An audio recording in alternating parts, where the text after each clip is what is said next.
Well, moving from politics, the big patch-up and Narendra Modi to our newsmaker on India Decides at 9 tonight. One of publishing's best-known names and sometime author Davidar has just released his new book. It's set in a world he knows intimately. Is it a case of art imitating life? Book lovers are abuzz with speculation that Davidar's latest novel is based on his own life. Ithaca traces the life of a globe-trotting publisher and his slide from success after an economic downturn and the death of his most valued author. The basic plot much like his own turbulent career. Davidar, the publishing world's golden boy, exited Penguin International after allegations of sexual harassment. The case was settled out of court, but the controversy raged on.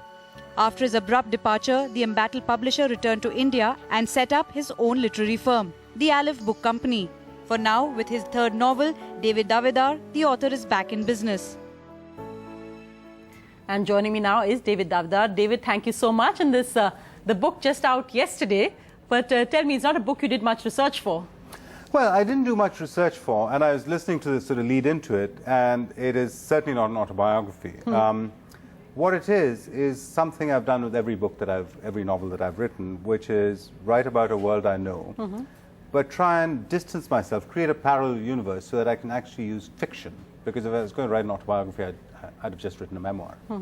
It's interesting, but however, as a publisher turned author, which hat do you wear when? Are you critical when you're writing? How self-critical are you? Who's your editor, and what does your publisher ever tell you that this is rubbish, take it back, or do it this way? Well, you know, I rely very much on my editors, actually, and it's fortunately I could get paralyzed if I sort of had my publisher's hat on when I was trying to write a novel. But I just, rely on my editors to tell me if what I'm doing sort of works, if it doesn't work, and I'm very, very good about taking suggestions. How different is this from the House of Blue Mangoes? Well, it's very different. I mean, I think in the style of writing, not so much as in the setting, but well, I think it's the narrative is pacier. It moves much more quickly because that was a multi-generational saga, and this is a kind of literary thriller about the writing of bestsellers, what can go wrong, how publishing companies can sort of implode, and the publishing industry as a whole is going through a huge period of change. So that was what I was interested in looking at, which is why I was very amused about speculation whether this was about my life story, which it isn't.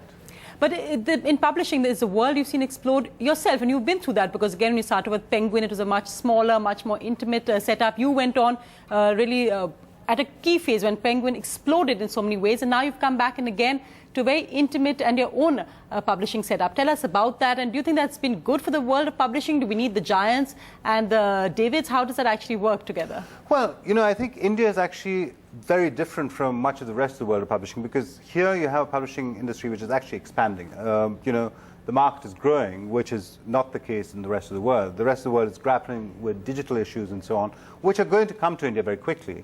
But at the moment, it's a growing business, it's a growing industry. I think a lot of publishers will thrive. I think you absolutely need the giants, because the giants, the big multinational companies, including the one I was sort of part of not so long ago, publish more first writers, publish more authors, have the resources to push authors. But there's also room for the niche publishers like Aleph, the company I'm starting with Rupa and Company, because they can then sort of focus on certain areas exclusively to the exclusion of everything else. And the two can coexist side by side. Because, again, because this is a growing market, you're not necessarily rubbing up against each other too much. So that's the situation here. But when you say niche, then of course at Penguin you're known for discovering so many authors who turned out to be just complete bestsellers afterwards, whether it was Vikram Seth, whether it was for Maximum City, whether even Shobha Day, the Pandu you convinced at first write the books. Those are memories of a different time. How is it going to actually work with you now? The very different kind of niche is, what kind of writers are you going to be looking for? Well, I'm going to look, I'd love to publish the sort of names that you just mentioned, or at least the next generation of... Will they come to a small publisher?